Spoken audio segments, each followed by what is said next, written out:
अस्सलामुअलैकुम व्यूवर्स, आज मेरे पास है एबट कंपनी की ब्रांड कफ कोल्ड सिरप, जिसकी कंपोजिशन में पैरास्टामोल, सीडोफेड्रिन, क्लोराम्फेनिरामाइड मिलिएट, डेक्स्ट्रोमेथोर्फेन और विटामिन सी शामिल किए गए हैं, जिसके बच्चों और बड़ों में होने वाला नज़ला, ज़ुकाम, खांसी, बुखार, छींकों का आना और जिस्म दर्द के लिए बहुत अच्छे रिज़ल्ट्स हैं।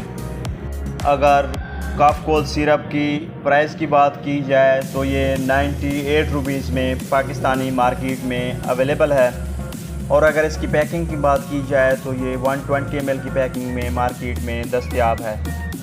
तो व्यूवर्स, ये थी मुख्तसर सी इन्फॉर्मेशन जो कफ कोल्ड सिरप के बारे में थी। अगर मेरी ये इन्फॉर्मेशन आपको अच्छी लगी तो मेरी वीडियो को लाइक कीजिएगा, शेयर कीजिएगा। Thanks for watching. अल्लाह हाफिज़।